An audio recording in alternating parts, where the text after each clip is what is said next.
Welcome to Love You Bro podcast. I am your host, Jude Davella, and as I get to do it every week, I do it up with my brother Jamie. What's up? What it do, boy? You good? Yeah, man. Yeah, man. We got another great show, man. Out of our kickoff shows, we got to do our Missouri kickoff show, and now we're going to dive in with our guys out of Manhattan, Kansas, man. We got an awesome show tonight, bro. Yeah. K-State football kickoff show. We got some surprises on our show. We got some guests. We got a player that's currently a team captain, Taylor Poitier, that's going to be come on the show. So excited for him to come on. We're going to have Tyson Hartman from K-State, who was here with the Chiefs, who I got a little opportunity to work with. That's going to come and be on set in a few minutes. So let's get this thing rolling, I thought man. you looked good in What do you think? You like that Columbia purple? blue and black with that purple. I think it looks okay. I think this looks better than the black and gold, man. I don't know. That black and gold made me itch when I got home. Yeah, I bet it did, but yeah. Yeah, so I'm kind of liking the purple. Again, shout out to my boy Tommy O'Donnell at Specialized Printing he does all of our merch in our merch store. So when you guys get a chance, go check out the link. Every week we're going to be adding our college shirts. We've done the black and gold ones. Tommy's already added that to our merch store. Now we'll add the purple ones, and I think Tommy said that we're going to come out with another lavender one with the dark purple on there. But that'll be nice. Go check out the merch store and check out your gear. You'll need to order some stuff for the K-State game. So, bro, are you excited about doing the K-State show tonight? Absolutely, man. It's a star-studded list, and like you said, some surprises which will be fun. Yeah, I'm excited to get these guys on. I mean, they got a big game coming right out of the chute. How cool is that? Ireland. I mean, Tommy was saying a bunch of his guys are already going there, or headed to Ireland or whatever. That is so cool. And playing Iowa State. I mean, that is awesome. That is really, really cool. And I didn't even recognize that. And like yesterday, I was laying there. I was like, "Oh my God, this week's game week." I'm like, "That's crazy." They're in Ireland. Like, how fun is that? I mean, super cool experience for all the kids. I mean, for the Iowa State kids, but awesome and super cool for the kids out of Manhattan to be able to go do that game in Ireland. They're gonna be murdering pints up there. How would they not? Yeah, I'm excited to watch the game on Saturday morning. I was a little worried when we first talked about and we kind of lined up and we had our schedule lined up on when the shows were going to be. I was worried, and I was talking to Jessica, and then I reached out to Al. I was worried the team was already going to be gone, and we really wanted to get one or two of the players on. So I'm glad that they haven't left What yet. time's the game on Saturday? 11 o'clock, is that correct? Is it 11 o'clock on Saturday? Okay. Tommy, is that right? Game's on at 11. Hey, we have the whole family here tonight, man. This is awesome. We have everybody here on set. Who do we have? Somebody calling right now? Nope, not yet. So we're waiting for one of our guests to call in. But like I said, we're super excited about our episode. I'm going to go ahead and read our sponsor for tonight's episode. I'm stoked about this. Yes. Don't think I didn't low key take a couple bottles already. And I already put it away. Yeah. So our sponsor for tonight's episode, guys, hang on a sec because I got to put my boomer glasses on to be able to read this. But our sponsor for tonight is RJ Iguana's Hot Sauce. As we know it, don't we know it's the hot sauce for the K-State football team? Is that huge sponsors of K-State football? So RJ Iguanas, we want to thank him so much for being our sponsor for this K-State episode. So it started with two guys from well north of latitude 18, copious amount of rum, a handful of misshaped adventures, and tales of a red iguana that turned lava into gold. 2.5 decades later, the adventures continue. While the latitudes change, the attitudes remain the same. When it comes to hurricane season, no one should weather a storm alone. RJ Iguanas proudly donates a portion of proceeds from every bottle of everyday hot sauce to the latitudes we once called home.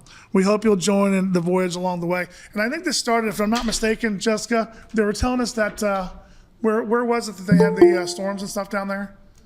And the VI, there were storms and stuff. So they donate money and stuff down there. So which is so cool. Super cool. Yeah, so which thank is so you cool. to RJ Iguanas for sponsoring our show tonight.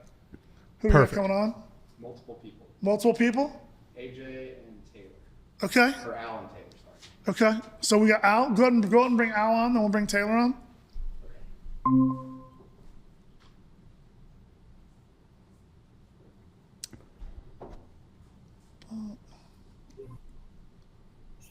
We are pumped. Al Jones. What's happening? What's up, Al? How are you, brother? What's up, you handsome men? We're trying to see you. Do you have your camera on? Man, yeah. We don't see on Where's see on that the screen. handsome We're face? looking. I'm for not getting. I'm not getting on the camera with you two handsome people. Now, see. Okay. All right. Say less, Al. Say less, Al. Al, we're gonna bring on Taylor Poitier right now from the team. So we're gonna add him to our call here. That's awesome. Them boys coming. Yes, Taylor. How are you, my man? Good about yourself. What's going on? Listen, we can't thank you enough for taking time out. We know you're getting ready to go to Ireland and everything. We are super excited to have you on the show. Thanks to my wife, Jessica, and to my bonus kids over here, Janie and the crew. Thank you so much for coming on. We're super excited to have you on. We're going to talk a little bit about what you're doing there at K-State, all the big things you're doing, your big game coming up. But we have a special guest that we're going to bring on set for you tonight. So we're going to bring her on real quick. She's going to pop on set over here with us. Come on, Chonita, grab a seat. Grab a seat, and grab a headset. Grab a seat and grab a Hey. Oh goodness. We thought we'd add Mom to the mix tonight. Mom pulled up tonight. Sure did. Wow. Hey, so Taylor, let's jump right into right now because I know everybody's super excited. We've got family here. Everybody's super excited for your guys' game on Saturday. Everybody's super excited for your game on Saturday. Talk a little bit about how excited right now the team is, how excited you are, and what the preparation's been like getting ready for Ireland. Everybody's been really excited. We've been in camp for about 25 days, so we've kind of started camp before everybody else did, and we're kind of still going. But today was our off day. But everybody's just eager to get out there to Ireland. Everybody's ecstatic about playing out there, and they can't wait to get their feet in the ground in Ireland and show them what's about in K-State. So it's been a lot of preparation within the whole year when it comes to traveling, all that, and time consuming, but everybody's really excited and really prepared for going out there. Awesome. When do you guys take off for Ireland? So we leave Wednesday afternoon and we get there Thursday morning. We're already on the go. They pretty much said once we get there, there's no napping. We gotta get going and get adjusted to the time. So our clocks, because once we get there, it'll be about 1 a.m. here, and it'll be 7 a.m. there. So you just gotta keep on going. Right. Mom, tell us a little bit about just what it's like. I know you've had two boys that played college sports. What it was like for them coming out of high school, kind of getting recruited, and where Taylor is today there at K-State. Well, it was a journey, but here we are. I am just so elated with both of my boys, right. And with Taylor accepting K-State for his college days. There was one I thought maybe he would have went, but he chose K-State.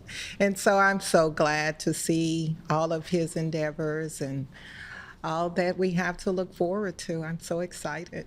Of course, we know a lot goes into it. Jamie and I are involved in the company that I have called Primetime Assistants. So we work a lot with pro athletes, and we've done it for a long time. And we know that raising good boys like this starts at home, though. It starts at home, and a lot of my players always, want to, talk about what mom meant to them, growing up and getting to this point.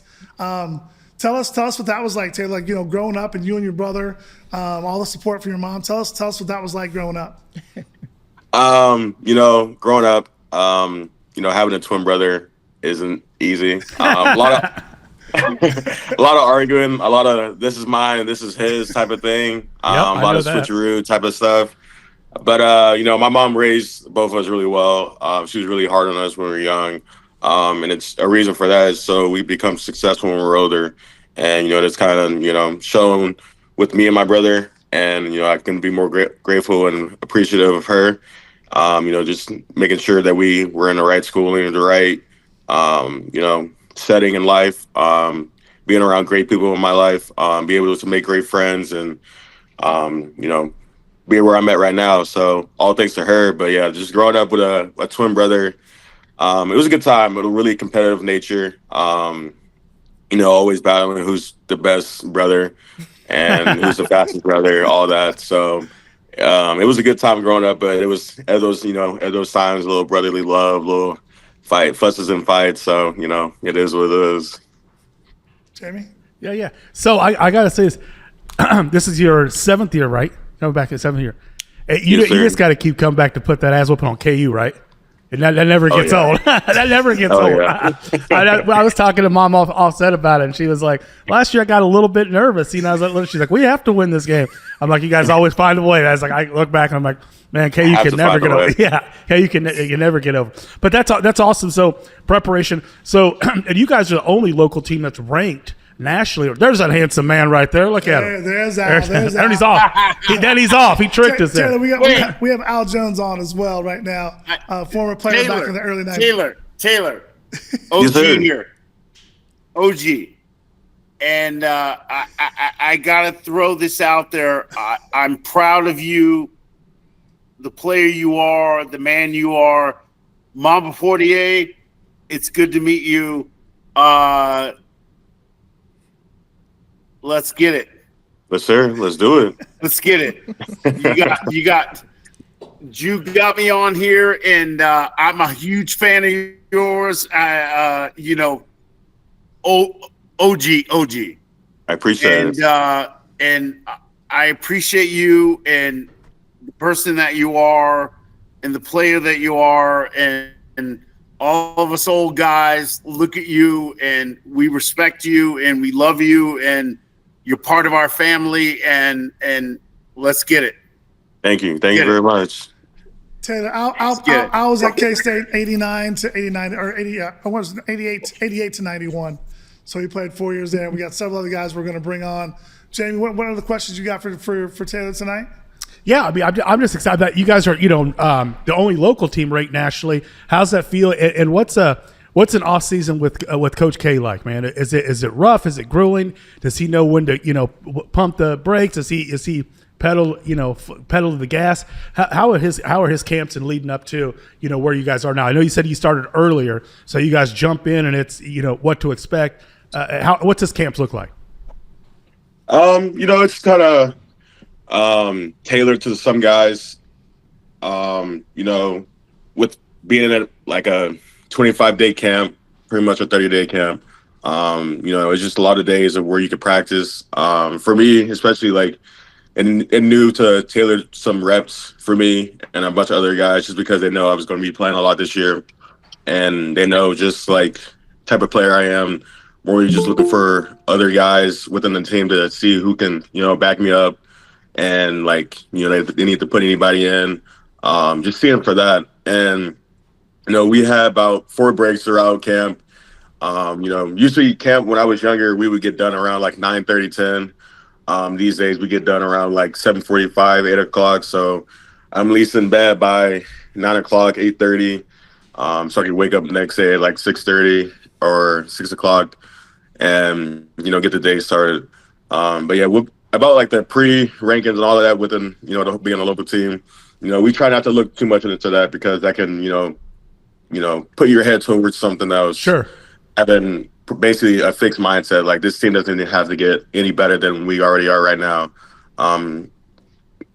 So I try to tell everybody, like, never look at the rankings, never look at too much of saying like we're projected to win Big 12, we're projected to be whatever we're ranked for top 25. Never looking into it because all the pre-accolades, all that stuff doesn't matter until it comes to the end.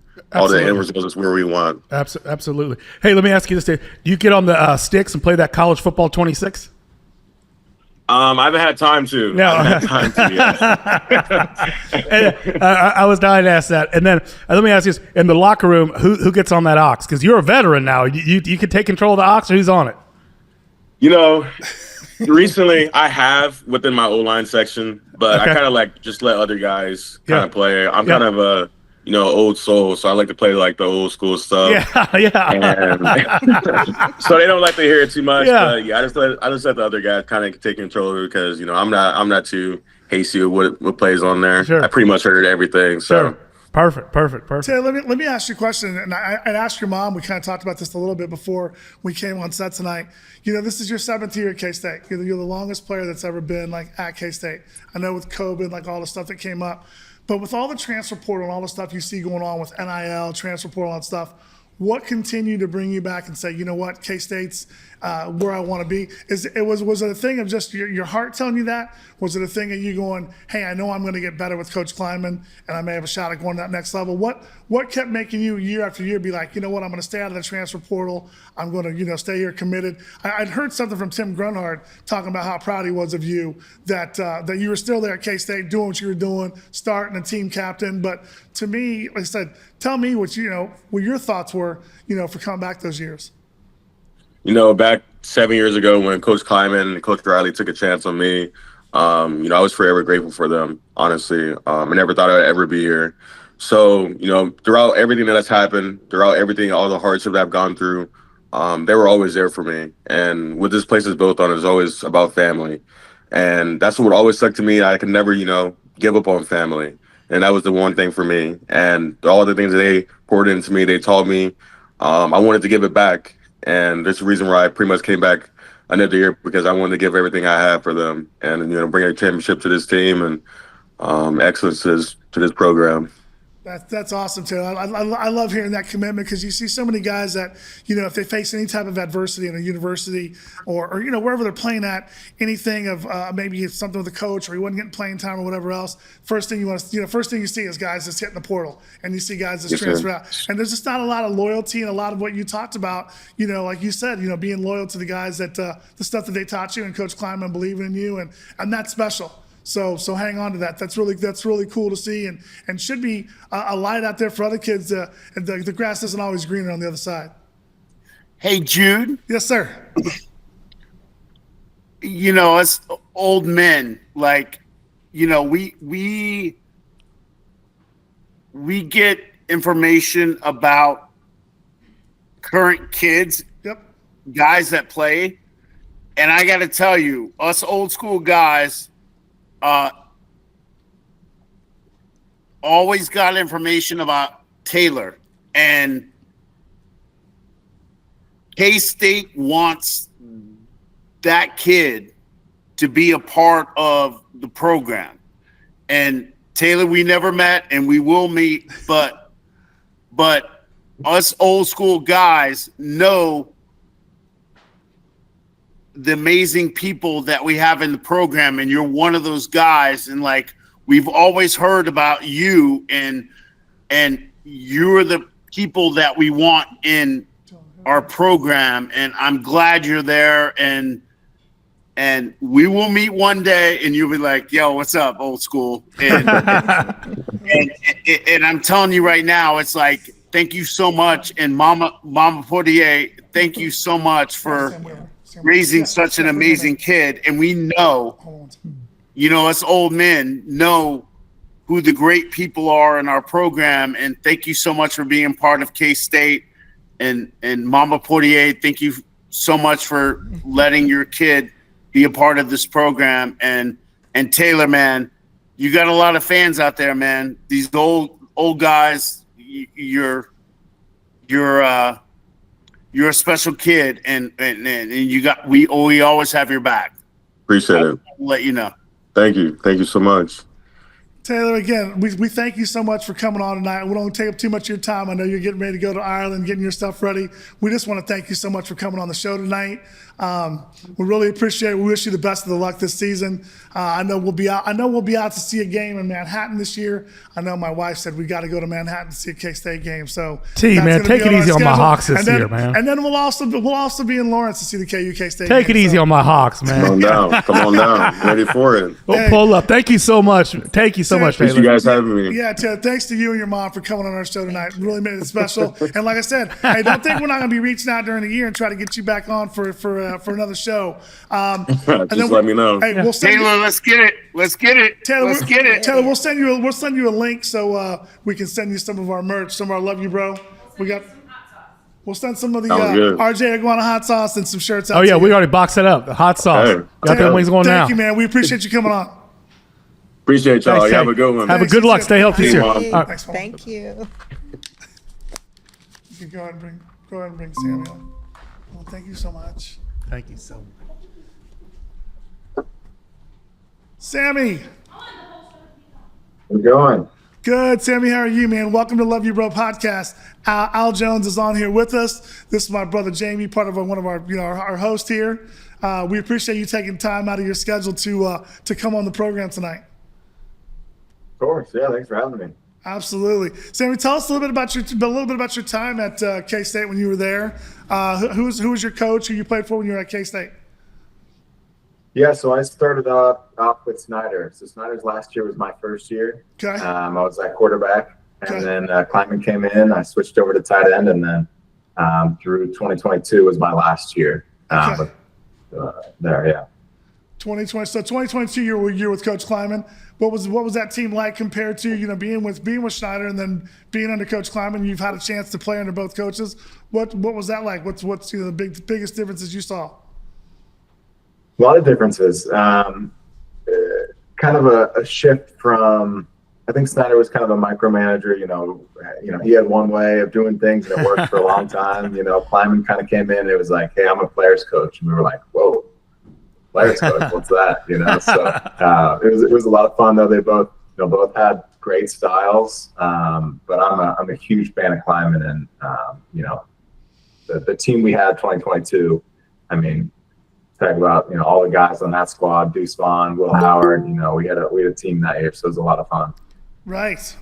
So was it a little more like you guys got to have a little bit more personality, so to speak, and be yourselves? As those old school coaches. It's like you said, kind of it's one way, and it's not that you can't have fun, but it's just a lot more tightened up, and like a lot of people can't show their personalities off the field, and it's like when someone comes in, it's kind of that younger. Injection of, fun, and you can kind of be yourself, and it kind of loosens things up a little bit. Yeah, it was exactly that. One thing I think of is like his first, meeting, with the team. He was one of the guys who's like afterwards, the guy was like, so I can wear my dreads out of my helmet? He was like, yeah, sure. We were like, what? That's like, awesome. Are you serious? So, Yeah, that's kind of a awesome. stark contrast, but yeah. Sammy, and looking at what you guys have done there in Manhattan, Al Jones has been a lifelong friend of mine. And watching what Coach Snyder did back in the day, I mean, he really changed that culture at Kansas State. You go and look at when he took that thing over and what he's done, with the winning ways and stuff. I think Coach Kleiman has done an awesome job taking off where Coach Snyder. But, I mean, without Coach Snyder, that K-State program, who knows where it would have been. But what an incredible job Coach Snyder did there in Manhattan. Because now, to me, when I watch, when I'm looking up K-State football and I'm watching it, I mean, to me, it's like all the fans, the players that are currently playing there, I think they're kind of, and that hey, we got to win at least 9 or 10 for this to be a good season. And I think that winning culture probably changed with Snyder, and now Coach Kleiman's just taking that over. What do you see? Are you keeping up as far as with what's going on with this year's team before they take off to Ireland? What do you think this year's squad's going to be like? Yeah, so my little brother is on the team. Okay. He's a receiver, so I get a little bit of an inside scoop. He doesn't tell me a ton. Yeah, right. But I get it. Yeah, I think he's excited. I got to go watch a practice. I mean, the guys are making plays. I think there's going to be a lot of explosive plays. I'm excited about that. They got some playmakers. So I'm high. I'm buying stock. I'm liking what I'm seeing. Some guys return. Some guys got to step up for sure. Right. Some DBs, new DBs got to step up. But I think the pieces are in place for no reason you can't win 10, 11 games this year. So I'm excited. Sammy, as little bro with that nail money flying you to Ireland. Yeah. So, Jude, here's the crazy thing. So, Sammy's father Okay. is one of my best friends, Okay. and he played at K-State with me. Okay. And Sammy's uncle played at K-State also. Okay. And then Sammy played at K-State, and now Sammy's brother is playing at K-State. So, like, the Wheeler family got, like, 800 kids that played at K-State. Yeah, family tradition. So Sammy's my nephew, and his father and I are, like, best friends. He played at K-State. Okay. His uncle played at K-State. That's awesome. His other uncle played with the Detroit Lions for a while. And so it's like crazy. It's like, it was funny when Sammy was at K-State, it was like, he played tight end. He was one of the Sammy Wheeler was one of the great tight ends at K-State, and like I would call him and I'd be like, "Let's go, let's go, let's go."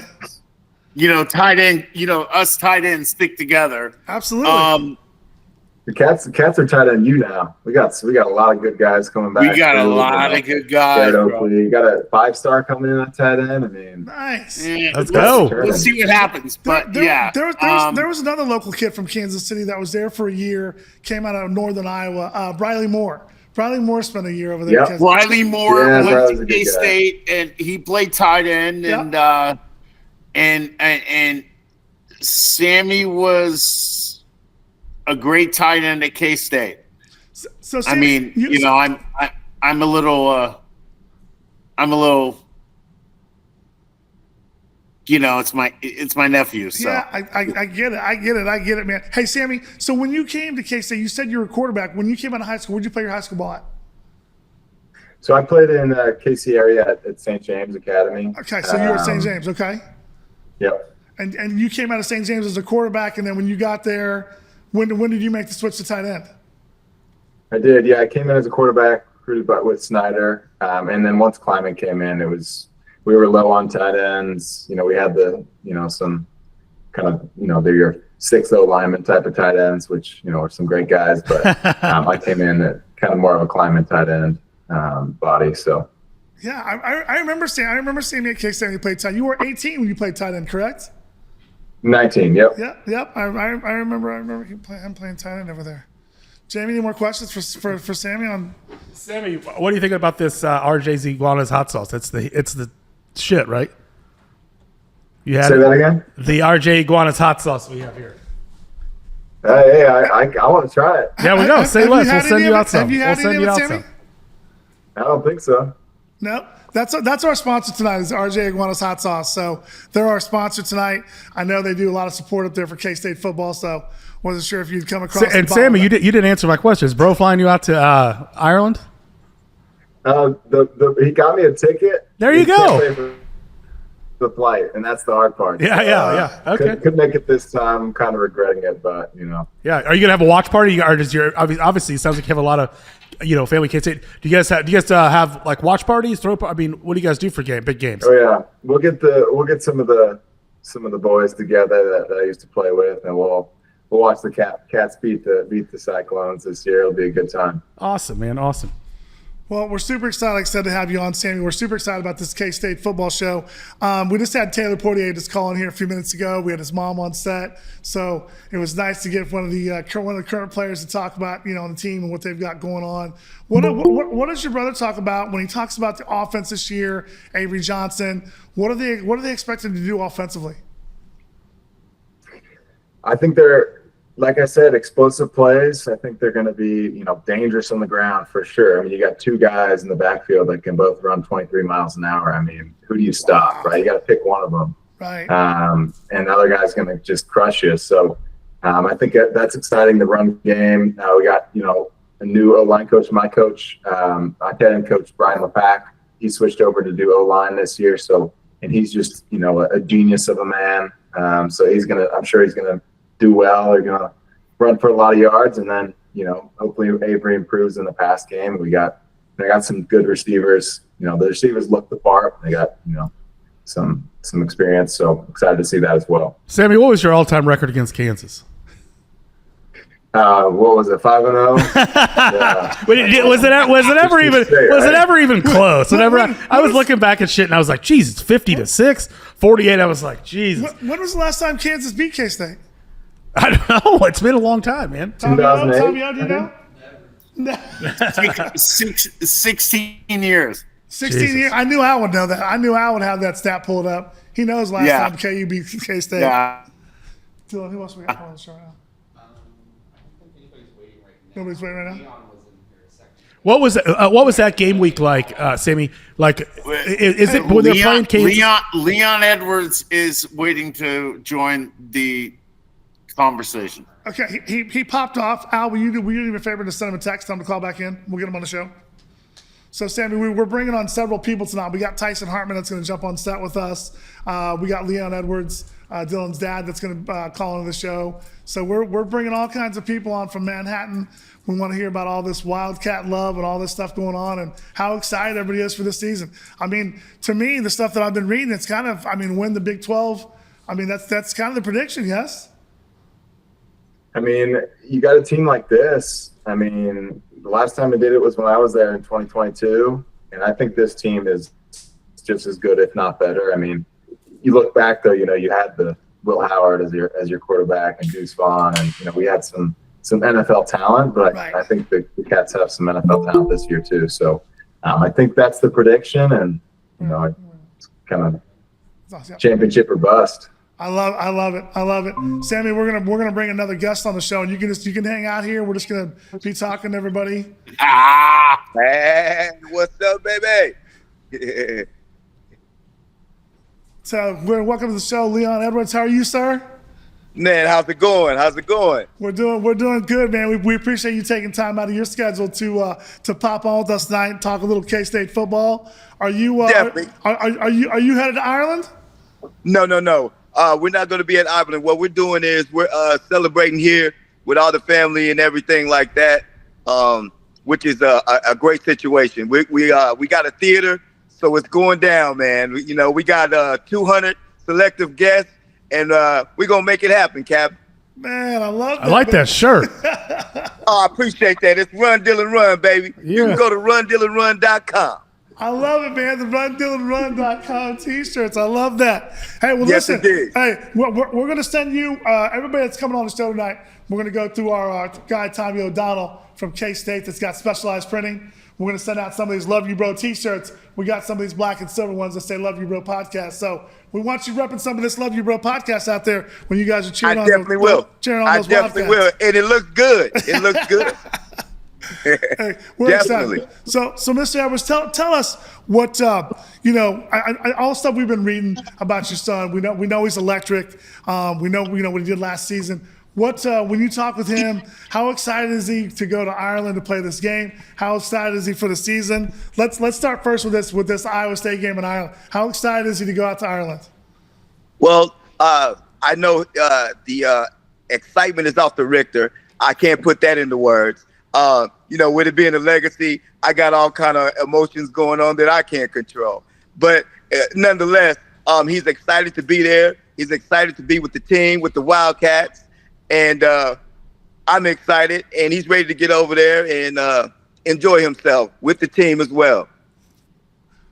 So what type of stuff when you talk to Dylan? What type of stuff as far as goals and stuff that he's kind of set, or maybe a team that you guys have talked about? What type of goals does he put in front of him to be kind of set for this year? Well, mainly it's been team oriented, and what I mean by that is the better the team, all those other accolades will fall in place. But right now, it's team driven. It's about winning. It's about doing all those little things. And the one thing that we always put, even way back with Coach Snyder when we were playing, and I know that Coach Kleiman also puts this on the board. The team is no one person bigger than the team. It takes a team to win. And as long as we have that mindset, we'll come out victorious, baby. Hey, I'm about ready to run through a wall for you right now, low key. I'm serious. I'm gonna put my shit on. Let's go. Yeah, hey, it's one thing that we learned, man. Yeah. I ain't gonna ask you to do nothing unless I do it first. So I'm the first one to go through the wall. Let's go. Let's go. I love it. I love it. So listen, you, Al Jones, you guys got a chance to play for Coach Snyder. Your son's playing for Coach Kleiman. To me, without Coach Snyder and how he changed that winning attitude, how he changed the whole system there at K-State, you playing for Coach Snyder, your son playing for Coach Kleiman. I know you guys have conversations when it's this father-son, when it's this you hanging out with your son. What type of conversations do you ever go back and tell him, man, this is kind of what Coach Snyder was like, when we started changing that winning tradition, and does he try to tell you a little bit about Coach Kleiman? What are those conversations like when there's no cameras, no nothing, just you and your son sitting there talking K-State football? You got me laughing, man, because it's so many things. But the thing that I'm going to put it on, and they know how to win, and they know how to teach winning. And when you come from a winning culture, and I have to put the DNA of winning in there, of the Edwards brand, if you know what I mean. So with all that understood, it's about winning and doing the little things. And like I said, it's no one man, it's a team. And you get all those accolades when the team does what it needs to do. And that's where it counts, man. And that's where we're going to win the Big 12 championship. That's where we're going to go to the playoff. And I'm going to say it. We're going to get that natty, baby, for the first time in K-State history. I love it. Let's man. go. I love it. That's what I'm talking about right there. That's the energy I'm talking about right there. That's what I want to hear. Let's listen. I'd love to see K-State get in the playoffs. I'd love to see. I would love that. I would love that. It's well deserved. Like the thing about it is that it's been a winning culture so long, but we haven't got over the hump yet. We've won the Big 12 championship and that type of thing, but now it's time to spread those wings, fly like an eagle, and take the oxygen from the rest of these guys, because it's our time to shine. It's Purple Pride, baby. I love it. I love it, man. Gosh, Any questions for Mr. Edwards, Jamie, that you got? Yeah. So what was your record against Kansas all time? Our record of all time. You saying what your history when you were up there? We didn't lose to those guys. We didn't lose. So I mean, no disrespect. You know, I'm from Kansas and everything like that. I wish them well and everything like that. You know, they looking for some boardroom material and everything. I'm just gonna say the best team gonna win. Yeah, and we know where that resides. All 77, baby. So check this out. So when you guys, because obviously Coach Schneider was old school, built from the old school. I mean, that it was so like some of the coaches when it was Kansas week. Was shit different? I mean, did it have to be said? Was there stuff up? Was there practice a little bit, a little bit more chippy? You just couldn't wait to play them? Or was it just another game? It'd be hard to believe it's just another game. But what was his take? When we were playing, man, it was personal. It was different. It was personal, man. Yes, that's what I love to hear. Yes. It was personal, man. We wasn't letting the Governor's Cup go back over there, man. I love 100%. That. I love that. If I had to steal the cup. Serious things. Yes, it was serious. Coach Schneider did not play with KU week. I love it. See, that's what I love to hear. KU was a special week. We were not losing to Kansas. No. And if we were caught wearing red or any color of that nature, it was some words that was said. Oh, you got cussed out. See that I love that. I love that. I love that. We just had the Missouri football kickoff show here a couple weeks ago, and we had on Mitch Morris, Jeremy Macklin, and Martin Rucker, and we got to talk a little bit about that, renewing the rivalry with Kansas and kind of what that meant. And they talked a lot about. First thing they brought up was we didn't like them. Well, no, they didn't like him, but the first thing they brought up was the fact of Mizzou playing K-State last year. And talked about that game and stuff. And they were like, man, it just really felt like we were renewing another rivalry with K-State. But like they talked about, they said they don't know if the kids nowadays understand what you guys understood when the KU-K-State rivalry, when you guys played Missouri or KU played Missouri. I don't know if the kids nowadays get what you guys have. We hated Kansas. We hated KU. We hated them. Like literally, we hated them. Stan Parrish's. It's funny because Leon wasn't there, but like Stan Parrish's last year at K-State, the week before we played the KU, every 5 minutes in the indoor they played the KU fight song. Oh my god! Oh my god! And I would have wished that. Like every 5 minutes they played the KU fight song. In the indoor and while we were practicing. Wow. Oh my God! Wow, that got people irritated. I have a couple of my bonus sons over here who are K-State guys, and when you guys said KU that they hate KU, I got a couple of nods over here in the corner. Oh, we can't stand KU. yeah. And I'm pretty sure it's speaking a little bit in their defense. The feeling's mutual, and we respect that. We can't stand Kansas. Mr. Edwards, listen, I know I'm sporting this purple and silver, but we're kind of born and raised Jayhawk fans, but we love the rivalry, though, man. We love the rivalry. Yeah. And we really but it's I already say it's not a rival because we haven't won. I mean, I don't. That's true. It was like ass whooping after ass whooping. It's like Ezekiel eating them L's. That meme. That's all we do as a Jayhawk. Eat them L's when it comes to K-State. I understand. But do you know when you bleed and the oxygen hits the blood, it's purple, baby. So no matter what, It's all purple. it's all We purple, bleed- baby. We bleed purple. We bleed purple, baby. Hey, You know, Hey Al, we haven't asked you yet, Al. What are your expectations? You're an alumni, played there. I know you've got a lot of love for your fellow guys from K-State, alums, guys you played with, old teammates. But when you sit down and you think about it, Al, what are you thinking this year? What are you expecting from K-State this season? So I've been a fan of my nephew, Dylan Edwards, since he was a freshman in high school. Okay. correct. And Leon and I go way, way, way back. Okay. When you had that Big Mac commercial, baby. Yeah. Oh shit! Big Al had a Big Mac commercial. Big Al had Big Al was on a Big Mac commercial. Yes, he was. Big Al's pretty Yeah, good. Hey, I was in Dead four, ass? I was 3-4 Big Mac commercials, but anyway. That's some NIL money. I think this year is one of those years, and I was blessed to be back in the day when K-State sucked and we didn't have any money and we didn't have fans, and me and Leon, when we played, it was like, we begged for fans and we begged for money, and now it's different. It's different.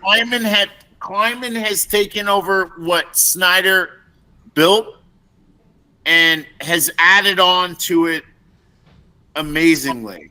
He's done a fantastic job, definitely. And he's done an amazing job, and he recruits great kids, and I'm extremely happy at what's going on. I'm completely bullish of what's going to happen with K-State this year. I think we have an opportunity to do something extremely special. right. We have a lot of special kids. We have great kids. I'm nervous as shit because, I expect us to do special things, and I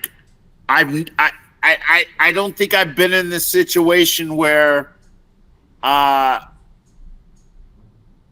so bullish of a K-State football team like I am this season. Right. I agree. And I think Iowa State is, it's like this week is going to be the longest week in my life, waiting for Saturday. And Leon and I were talking earlier, and I'm like, I think this is going to be the longest week ever.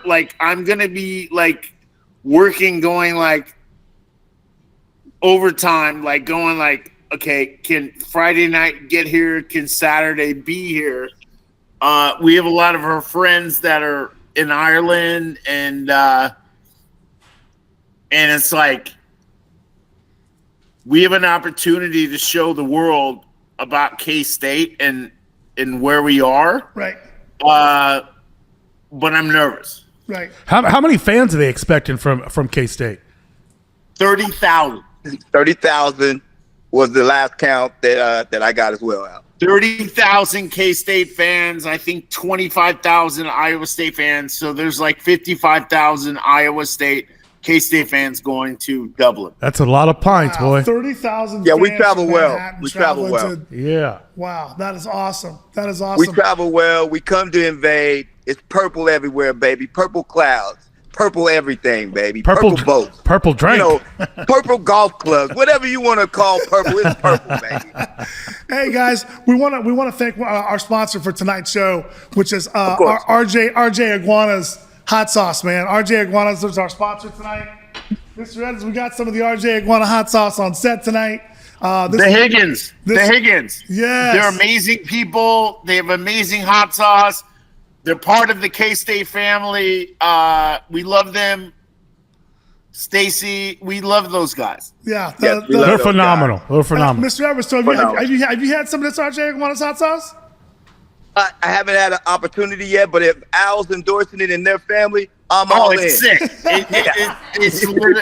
It's literally one of the most amazing hot sauces ever, and not only that family is K-State till you die. Yes, yes, they I are. love it. Yes, they are. They were super excited about being our sponsor for tonight's show. So shout out That's to beautiful. RJ. And that sauce does hit. It hits. Mr. Edwards, Hey, shout out to RJ and the family. hey, listen. When we send you the Love You Bro podcast T-shirt, we're gonna put a jar of that hot sauce in there, so you can throw some on some wings or something, and let us know what you think about RJ's hot sauce. But listen, they're a huge sponsor of K-State football, and I know people in Manhattan love the RJ Iguana, so we're gonna get you some of this hot sauce.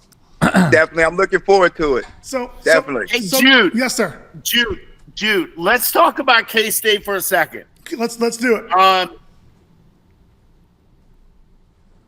And Leon's not going to talk about his kid, but let's talk about Dylan Edwards for a second. Let's talk about it first. Let's talk about Dylan for a second. I've been reading a lot Let's of articles talk about him. Dylan Edwards. Dylan Edwards is probably, and I know you're friends with the old wide receiver for the Chiefs. Who's that? Which one? Who are we talking about? The fast guy that said Tyreek Hill? Tyreek. Talk about Tyreek, yes, sir. Dylan Edwards might beat Tyreek in a race. I was gonna say, can Dylan run with Tyreek, Mr. Edwards? Yes. I'll plead the fifth. But I will say if you're asking me, I gotta go with my son. So here's the deal. Okay. And I know you're friends with Tyreek, but here's the deal. Because Dylan Edwards is the fastest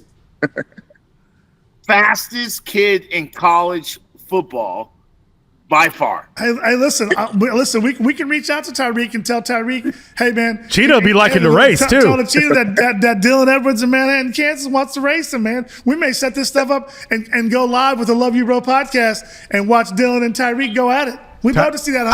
Tyreek can get traded back. I don't see a problem. I love it, man. I love that. So I'm so excited to see my nephew play this year. I think he's one of the most dynamic players in college football. And you guys are going to be like, oh, my God. Like, he is going to kill it. And he's such a good kid, and he's such a good student, and he is going to absolutely destroy college football this year. I love it. Well, he set a Rose Bowl record, right? Thank you, big brother, and thank you, man. I love you, and I know you speak from the heart, and you don't know what that means to me right now. I just want to say to you guys, thank you for bringing me on, and I'm getting a little emotional here because where he came from, and now it's his time to go out there and shine with the Wildcats, where he should have been from the beginning, and I'm just thankful, and let's make it happen, Captain. Here comes the mother freaking Hey, Mr. Edwards, thank you so much. Appreciate you, Mr. Edwards, for coming on. We appreciate you. Jude, I'm gonna come to Kansas City, KUK State game in Lawrence, and me, you, and your brother and Leon, we're all gonna go to dinner Friday night. Say less. Say less. Let's do it. Say less. And listen, guys, we're gonna be doing our Love You Bro podcast. We will be set up in Lawrence, Kansas for that KUK State game. We would love for you guys to come in, pop on the set, and just say a few words. Pull up in the stadium, whatever. Pull up. But we will be doing a podcast from Lawrence, Kansas that day. So we'd love Al. Leon, we'd love for you guys both to come through that day. And well, we're there, big dog. We're there, big dog. Hey, Leon, thank you so much for coming on our show. Appreciate you. Thank you, gentlemen. Appreciate Thank you. Have a blessed day. Love you, bro. Baby. Eva. Guys, we'd like to thank our resident sponsor, Proactive Solutions. They've been with us from day one. They allow us, Love You Bro podcast, to get to do what we do each and every week, and that's bring you a new episode with new guests. So a big shout out to Dean and Natalie Thede at Proactive Solutions. Proactive Solutions has been delivering infrastructure solutions and IT design and consultation services to clients ranging from startups to Fortune 100 companies for more than 27 years. They are proud to be a Kansas City locally owned and a top woman-owned business offering custom solutions and personalized support.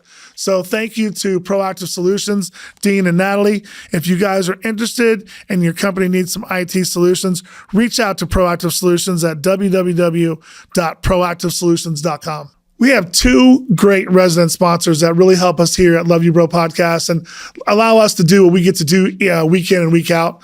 Lula's Southern Cookhouse, Bradley and Brittany Gilmore, owners of Lula's. It's at 1617 Main Street. If you have not been down here, please come down on a Sunday and have brunch. Great wait staff, great bartenders. The ownership team with Bradley and Brittany Gilmore are just fantastic people, and they allow us to do what we get to do in this amazing event space at Lula's Southern Cookhouse. Welcome back to Love You Bro Podcast, where I am your host, Jude Davella, and again tonight doing it with my brother Jamie. But we have a special guest to bring on set for our K-State football kickoff show. Safety Tyson Hartman. Ty, what's up, bro? How we doing? Good. It's been a while, yeah. It's been a while, man. Yeah. It's so good to have you on. Thank you for taking time out of your schedule and stuff. I know life is busy and wife and kids and stuff, but we started talking about the K-State football show, and I said, man, I got to get a hold of my guy Ty and see if he wants to come on set. We've got some great people calling tonight. Taylor Poitier from the current team right now, offensive lineman, called in. So we got a chance to talk to him, had his mom on set tonight. So made it kind of special, surprising him. But thank you for taking time out and coming on the show. Yeah, absolutely. You asked me to jump, I say how high. Come on, man. Come on, don't do him like his head big enough already, man. His head big enough, right? So you pumped for this week, being game week, and kicking it off? No better test than long-standing conference rival. It seems like every single time we play them, it comes down to a one-score game, last possession, and I mean, what better stage? Week 0 in Dublin. Right. Yeah, it's awesome. It's so cool. I think that's the coolest thing. I can't even imagine how excited the kids are. I mean, just to get up there and like, let's do this. You know. I mean, I once it's announced, I'm sure. I mean, just like counting the days down. You know? Yeah, all the group chats. You know, who's going, who's thinking about going, and got a couple friends out there enjoying and making a pretty big trip out of it. So that's awesome. Guys, that's awesome. we have a lot to talk to Tyson about tonight, but we're going to bring on Damion McIntosh, one of my former clients, played with the Chiefs, long ago played at K-State. So let's bring D-Mac on the show as well right now while we're here. Damion McIntosh. What's up? D-Mac. How's it going? Not much. How you doing, fellas? Good. Mac, we got Ty Hartman on here on set with us, man. My brother Jamie over here hosting. Jamie and I both. D-Mac.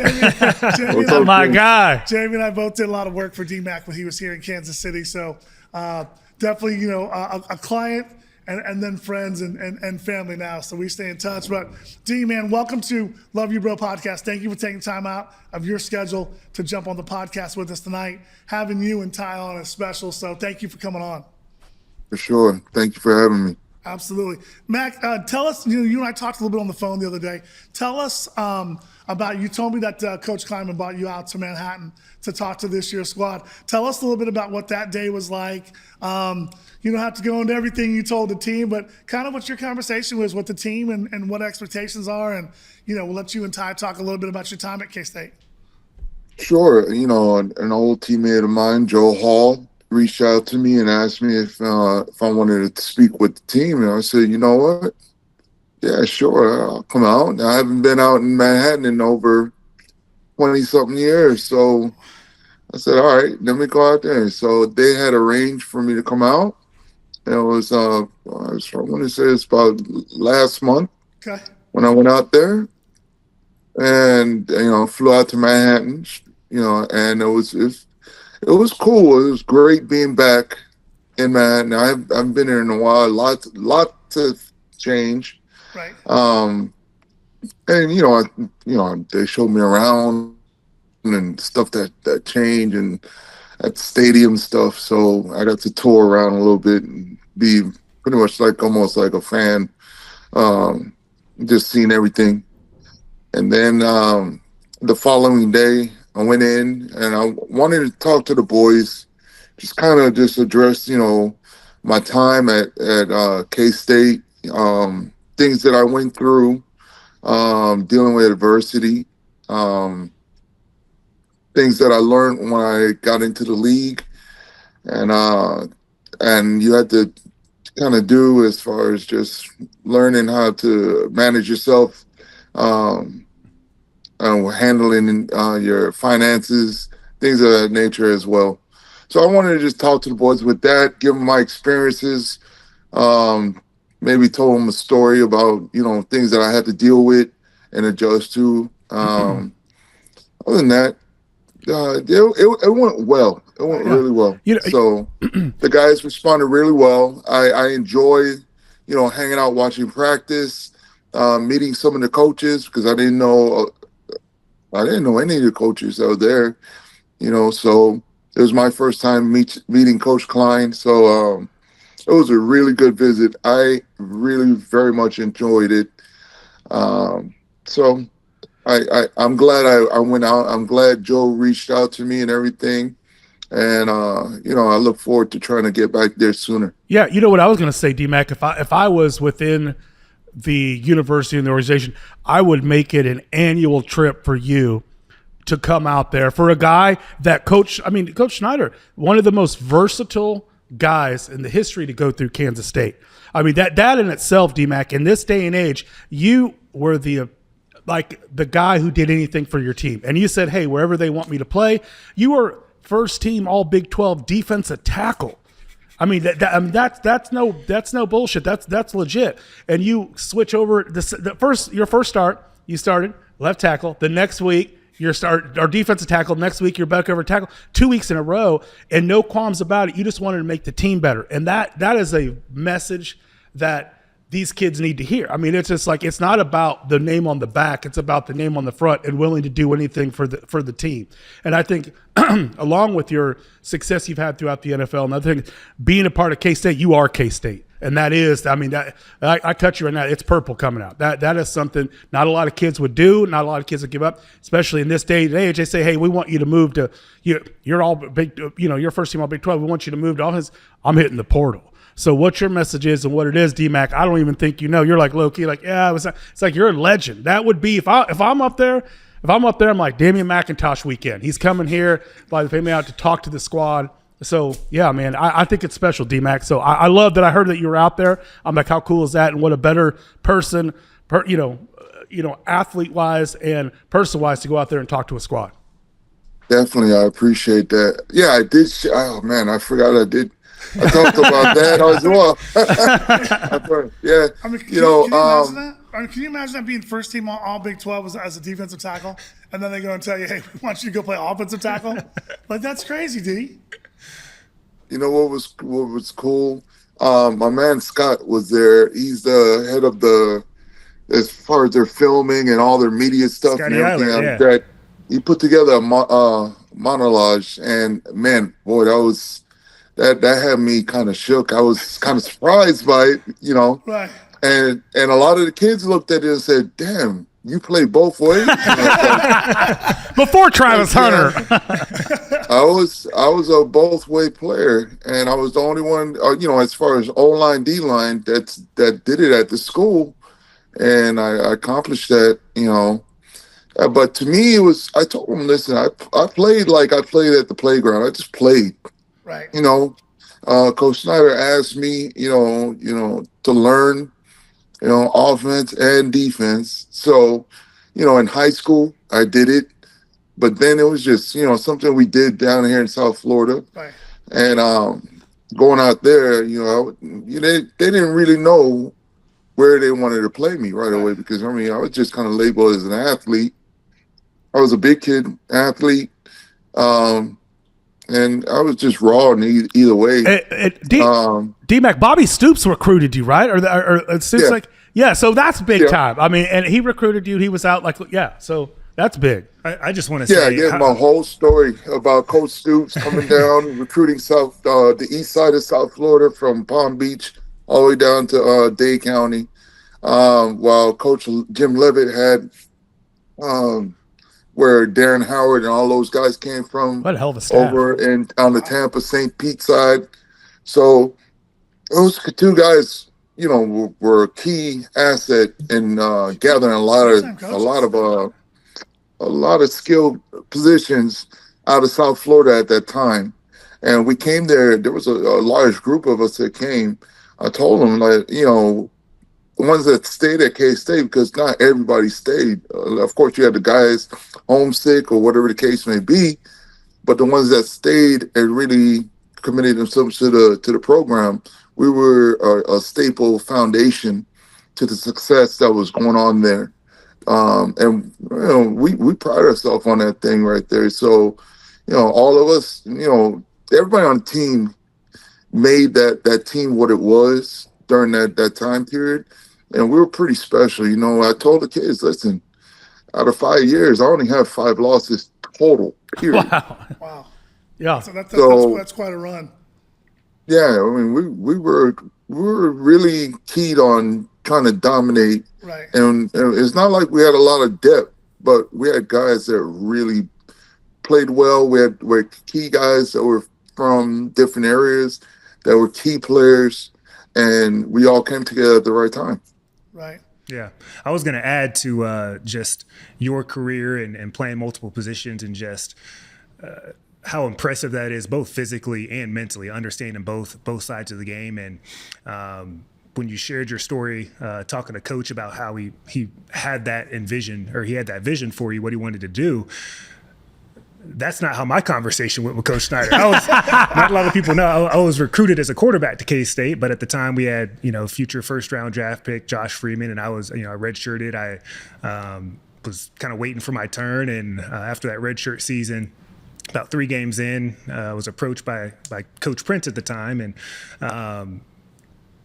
asked me, this is the path. You can continue to be Josh's backup and fight for a second string spot with Carson Kaufman, or we'll change you to safety. I was like, well, Coach, we're 3 games into the season. What do you mean? And made the shift, made the transition. It was more about reacting to colors, moving on the field. But after that kind of first trial by fire, got more acclimated, got more used to it. Coach Snyder comes back for his second go round.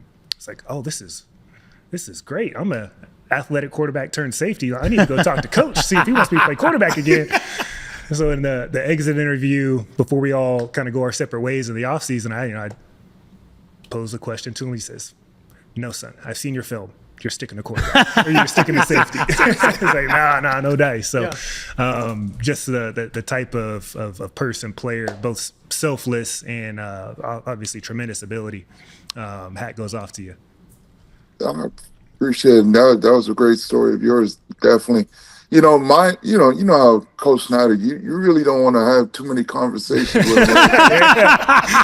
So you want to fly under the radar. You're in trouble. Yeah, if he's having a conversation with you, normally is if you're in trouble. But that wasn't the case with me either. But did you have any PIs on the list? Any price of irresponsibility? I did not. I did get I had a fumble. I almost scooped it up to score, but boy, it was too late tackle. It was against Baylor. Trust me, I remember. But yeah, I mean, I made plenty of plays on defense, and then on offense, we were very potent. We had Mike Bishop back there, and that was my senior year when I was doing offensive line full time. But that was really fun because at the same time we had a squad that we were coming out. We were trying to dominate. We were beating teams like 50 to nothing, like Kansas. Beat them up. He just had to throw that in. Yeah, he had to throw that out. He just had to throw that in. 50 I thought Oklahoma, we beat up on Oklahoma, and of course Texas did not like seeing us. Every time they saw us, I've never lost to these teams ever. So I hear you, Mac. Those type of things, and we pride ourselves on, and listen, it wasn't easy for me either because my senior year came around. I thought I was just filling in for offensive tackle. I told him he had asked me to fill in during spring ball. They had some junior college kids that they wanted to, get them ready and see if they can take over. We had 2 tackles that went off to the league from the prior year. So I was just filling in for spring. So to me, I didn't think nothing of it. I'm just playing. So spring is over. we come in, we're getting ready for the beginning of the season later on, after summer. And I told the kids this whole story, the whole time, I'm doing both ways. I'm still going, but I thought it was just normal stuff. I'm just like, oh yeah, the year prior I was just, first team all Big 12 defensive tackle. So figured I'd just continue on doing what I was doing.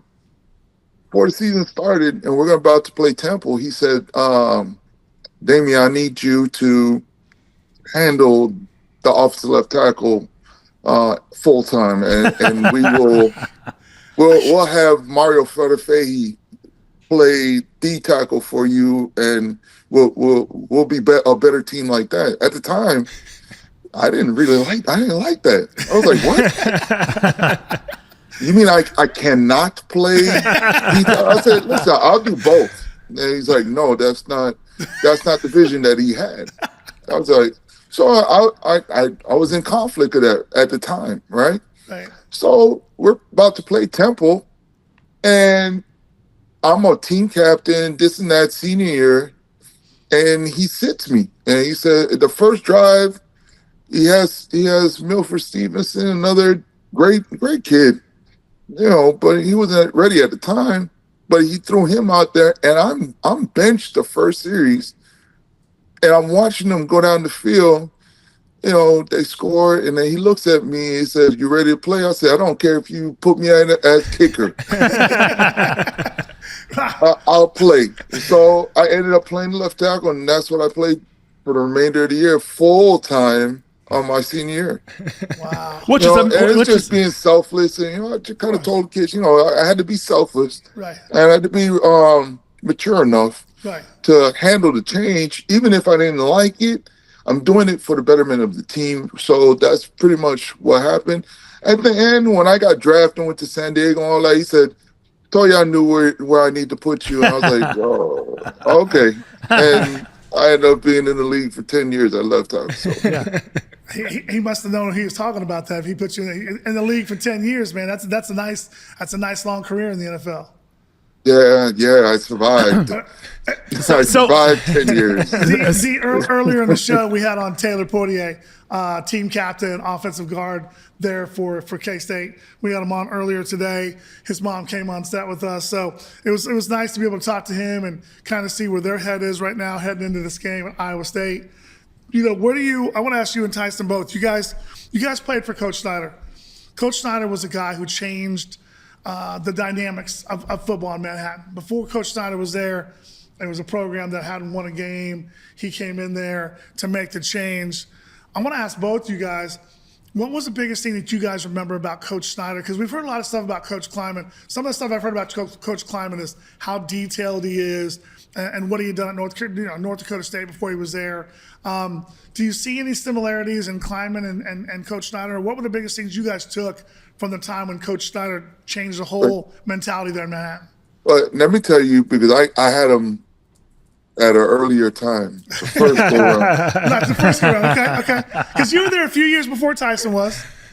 I mean, listen, Coach Snyder's a man of few words. He's very precise. He has a monotone way of delivering messages. It's like, you ever watched the movie Ferris Bueller? Yes. And the teacher's like, Bueller. Yeah, that's Coach Snyder. And I love it, though. Everything he says is precise, but you have to be very locked in to understand exactly what he wants, because it's precise. And if you want to kind of categorize him, you could categorize him like a disciplinarian type of, but his rules never bend or waver, which is great for kids. When they're on the growing stages, come straight, especially when you come straight out of high school, it's a continuation of maturation, right?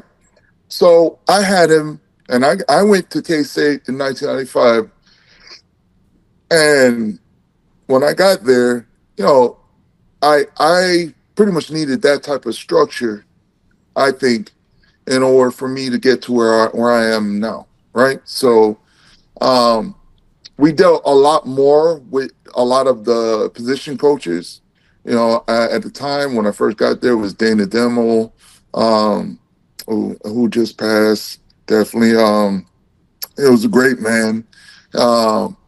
And I also dealt with Coach Matt Lattimore, which I had a lot of years there. So many years I played for him too. Huh? I said, Coach Mo was there long enough. I played with him too.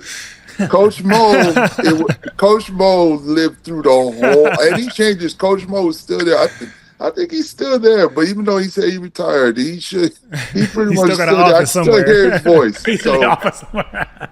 So Tyson, tell us some of the stuff that you took from Coach Snyder, and were you there the whole time with Coach Snyder? You said Coach Prince. Was Coach Prince there for 1 or 2 seasons? For 2 seasons, I was recruited by Prince. Okay.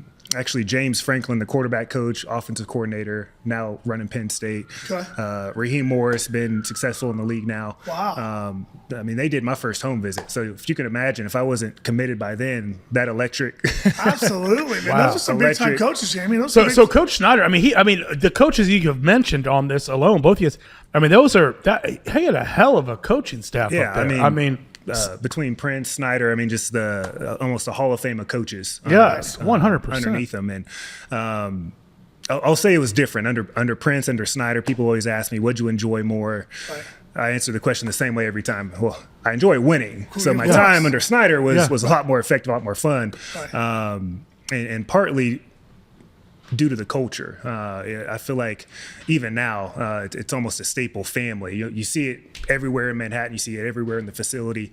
And it's something that, just like you would for your family, right? You're going to lay yourself on the line to improve the outcome, improve the situation. But the attention to detail under Snyder is so meticulous, would probably be the best word to use. He filmed when Snyder took over on the second go around. We'll get into legality. He filmed the off-season winter workout. That's the most difficult, most challenging workout throughout the course of a season, and played it in front of a team meeting, and we watched ourselves work out. And the small things like finish through the line. We've got guys finishing, a half, if it's a 40-yard sprint, you're only running 39 and a half yards. That's not, you need to finish 3 yards past the line. Right. Things that physically were, okay, we get it. I sat in our meeting room. The DBs sat in the very front of the meeting room. There was a back door entrance that Snyder always came in. I sat front row. I was team captain, so I sat front row right in front of where that door opens. And I'll never forget, there was, we're halfway through a season. Our bodies are, beaten up, torn up. He walks through that back door, stops, looks down at the ground, picks up something microscopic. It was, the old 3-ring journal. Yes. When you rip them out and all those pieces fly everywhere. There was spiral one notebook. Piece of that spiral notebook sitting on the floor. He picked it up. Somebody should have picked this up. I know, I think Jerry was the name of the custodian. Right. Jerry's our custodian, but his job is not to clean up after you guys. You got 6 extra crossfields after practice. Made us run extra wind sprints because there was one attention to detail, man. And disciplinary. Yeah, and Dame, you mentioned, you had a lot of experiences through the assistant coaches, through the position coaches. Master delegator, and I had a coach share a tidbit of a staff meeting, and he had about 2 pages of notes that coach had given to him, and it was almost kind of go down the line, improvements of every position. And he read about 3 or 4 lines out of the 2 pages that he took from coach. That he walks around practice with that tape recorder, so he doesn't miss a thing. Every single practice, every single game, you'll see him with that tape recorder. Then he jots down all the notes off the tape recorder, delegates to the all the assistant coaches. And I remember one of the lines that he read back to us was directed towards me, and it was blitz period plays 3 through 6. 2 had his jersey untucked. Make sure that doesn't happen again. Wow. We talk, attention to detail, every single thing. Yeah. And that translates into the players and the way we, played the game, learned the game, and executed. And, you talk about that campaign and that run where you lost, five games over your entire time there. Right. It's not for everyone. You mentioned you guys had guys drop out and not stay there the whole time. I think we do such a good job of recruiting and bringing the right guys in, not necessarily the most highly touted recruited guys, but we bring, ability guys that we can develop that buy into to what it takes. And I think, Kleiman was such a great hire because there's so many, circling back to your first question, right? There's so many similarities, the family culture, the attention to detail. Right. He himself is an underdog story and just not alone, coaching in the program that he did, but playing in that world as well. And just staying competitive, staying disciplined and truly caring. I came back to, I think my last time in Manhattan was for the senior send-off recognition or banquet and golf tournament. And it was myself, Josh Freeman, a couple other guys came back, and we sat there, and it was, it's a closed event, closed to the public, closed to current players. It's only the coaching staff, the graduating seniors, and former players, essentially welcoming. That's really cool. I like that. Yeah, welcoming you from, you're transitioning from a K-State athlete to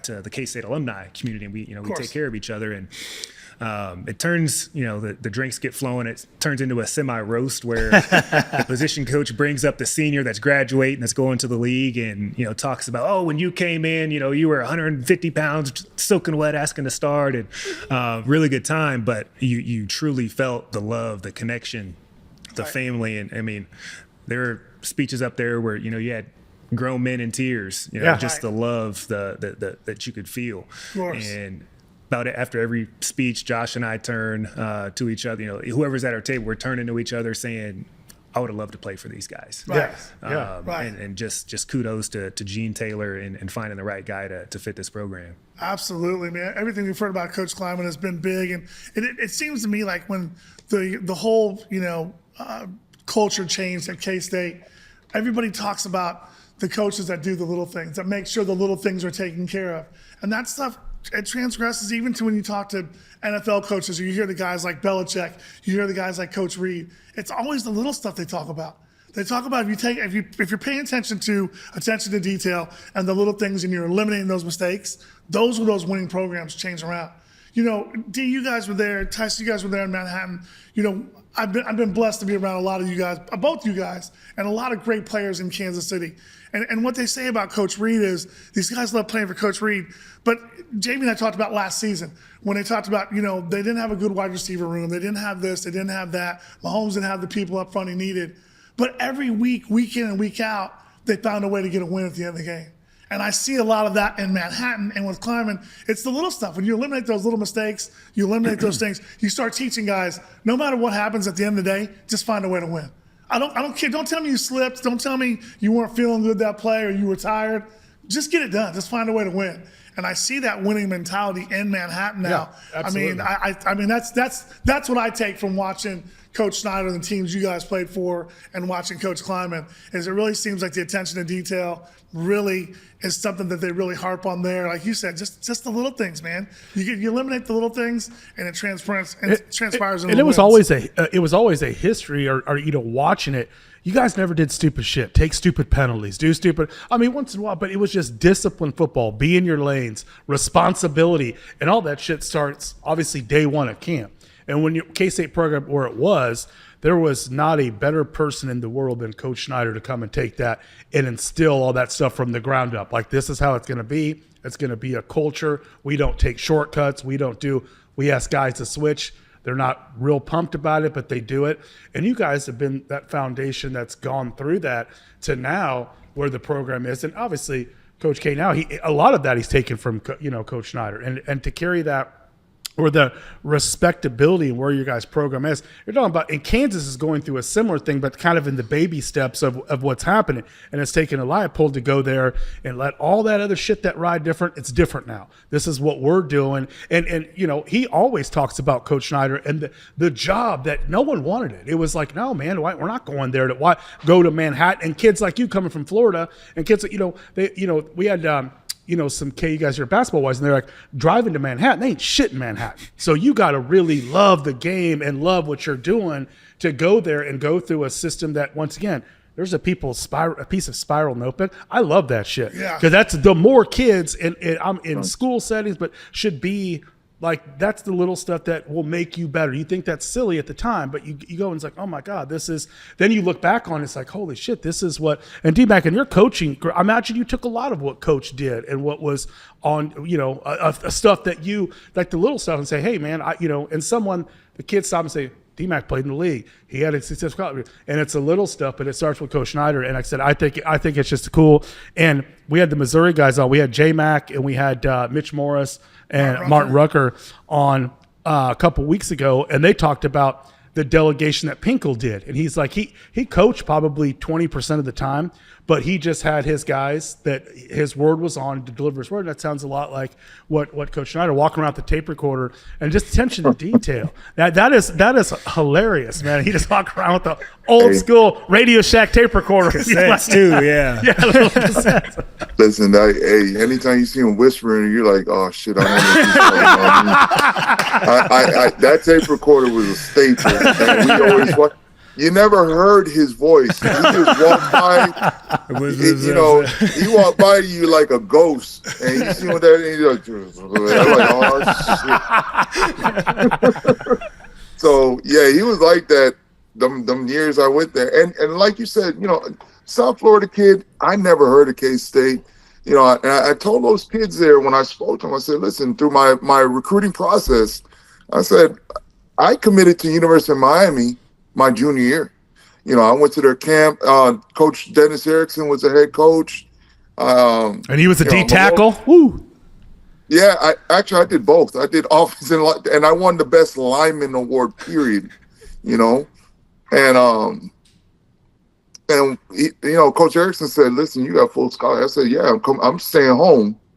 And the year that I was coming out in 95, the program went on probation. And Coach Erickson went, and he went to go take the job with the Seahawks. So, they got stripped all the scholarships for incoming freshmen, which was my class. So when all these schools were coming after me, I went to Florida State 3 times. I was recruited by Coach Mark Richt, who was the OC at Florida State. Okay. He wanted me to go there. I had mixed feeling. It's almost like you guys. If you grew up in the Midwest area, you either like KU, Mizzou, or Kansas, right? Well, over here, you either like Miami, Florida State, or Florida. Right. The bottom of the totem pole is Florida. But I had my mind set to go to UM, right. And when that kind of wasn't going to happen, I saw all my options, and I told them my story. And Coach Stoops, I went out there out of faith. I knew nothing about Manhattan, Kansas, or the program itself. I only seen them play on TV when Coach Stoops told me. The only game I saw about K-State was the bowl game. They were in the Aloha Bowl, and the quarterback then was Chad May. Oh, Chad May. Yeah. Remember Chad May? Yes, absolutely. All right. Absolutely. And he was slinging that ball, and he reminded me of freaking Dan Marino. I was like, oh, that's cool. So I said, you know what? When I took my visit, and I saw how many Florida kids that were already out there that were from areas that, premier areas that I'm from, that's what made me feel comfortable to say, all right, you know what? I'll take this adventure and try this out over and start something new. I won't go to a program like Florida State where they got about 20 kids that are just like me from the same place, do the same thing I do. And I probably wouldn't play to my junior, senior year. I went to K-State and said, you know what? I could really make my mark, make a difference here. I see they are on the verge of something different, and maybe I could come in and contribute and help with this whole process. And we did really well. What I thought would have happened actually happened. I'm not gonna say I was Notre Dame or nothing, but I had a good feeling. I had great guys around me. The coaches were, a great mix of guys. Coach Schneider had a well-rounded system. He was, his system was set for a young man to come in and then try to grow Right. in that aspect, and I was able to do that in his program.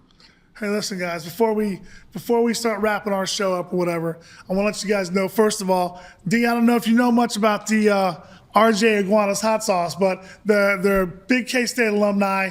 They got a little bit. I know D likes his hot sauce, so we're gonna get you. Listen, we're gonna get you some Love You Bro gear. We'll get you some Love You Bro gear for you and Tyson. All right. We'll make sure you get some hot sauce. We'll There get we that go. stuff. But listen, before I let you guys go, before we wrap this thing up, I want to thank both you guys for taking times out of your schedule. Absolutely. I know both you guys are busy, family life, work life, and everything. But I want to ask you guys. What your expectations are, Tyson. First of all, it's kind of a two-part question. One, what do you expect from K-State this year? What would be your high ceiling? What would be kind of your low ceiling, you think? And then two, I want to know what you think about K-State this year, about what you think about that. That was rhetorical. We Why can you just make not this a laugh one-part at question. That's a real question. It's a real question. And you know, Mac, if Coach Leipold comes up and bites you guys in the butt, you'd be the first one I'm going to call. Okay. Tyson, tell me what your expectations are for K-State this year. Man, just seeing the talent that we have and the experience we have on offense, the leadership, Avery, bringing that room together, Jace Brown, Dylan Edwards. Just electricity in the atmosphere. The speed that's there. I refer my group chat. I refer to Jace Brown as Amon Ra, Jace Brown, Right. because he reminds me so much of his play style. Strong runner, good with the ball in his hands. Of course. And you get the ball in his hands anywhere in the middle of the field, Right. even bubble screens. I mean, Yeah, you know he what's gone. going to happen. Yeah, it can be a game breaker. Really, the sky's the limit. If this O-line can mesh well early on in the season with the leadership of Poitier and some other guys that do have this experience, keep Avery clean. I mean, we should be putting up points every week. I mean, That's awesome. Defensively, we got some younger guys, Right. some untested guys at the corner position.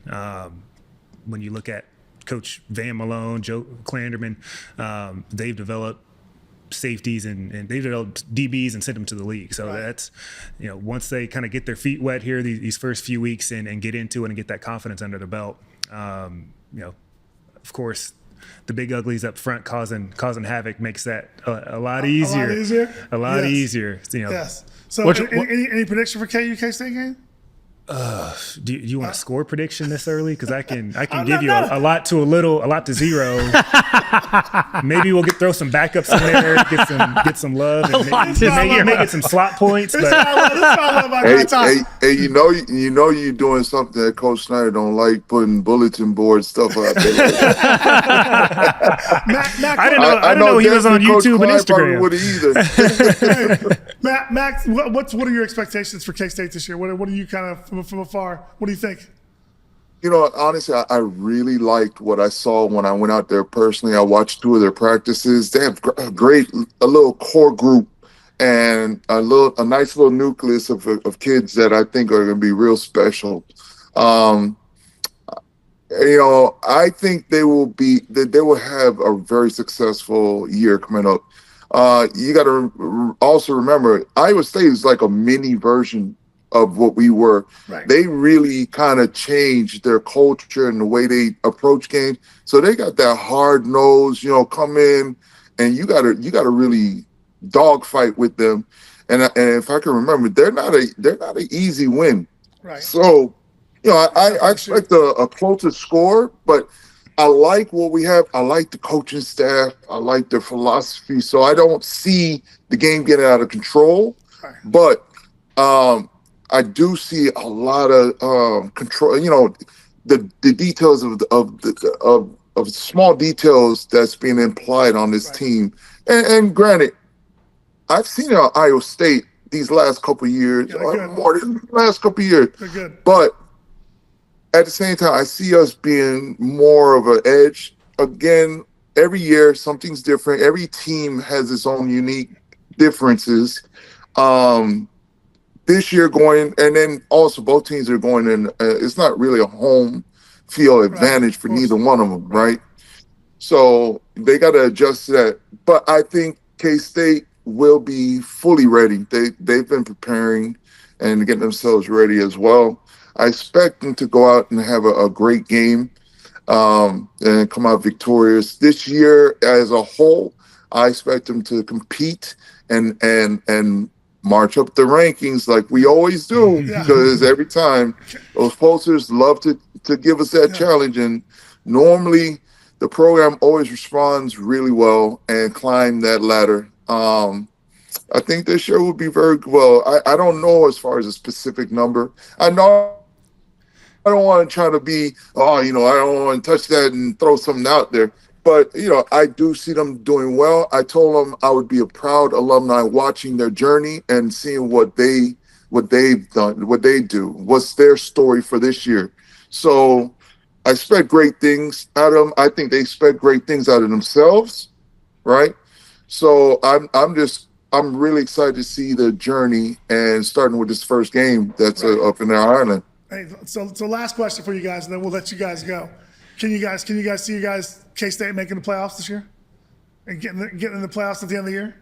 It's depending on who you consider the experts. Right. We're favored right now, slightest of odds as far as, and it seems like with the expansion, if you win the Big 12, you're in, or you get that bye, or however it works. So there's a path to it, but I think character is going to be tested all the way, especially this week one. To Damien's point, every time I remember playing Iowa State, it was knocked down, drag. To say it came to the last possession is an understatement. We won a game by blocking a field goal. We won a game by recovering an onside kick. Both of those were here in Arrowhead. Wow.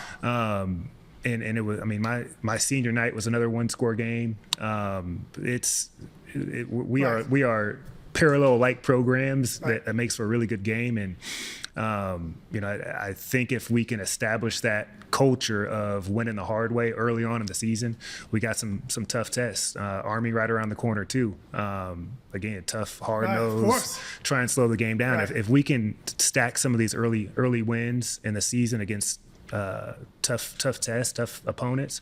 All of the teams that have done really well and pushed into either the Big 12 tournament game or the Big 12 game or made those pushes have found a way to string together that momentum and stack some wins. That's awesome. Hey, D-Mac, listen, thank you guys so much for coming on our show and taking time out tonight. D-Mac, when are you pulling up to KC?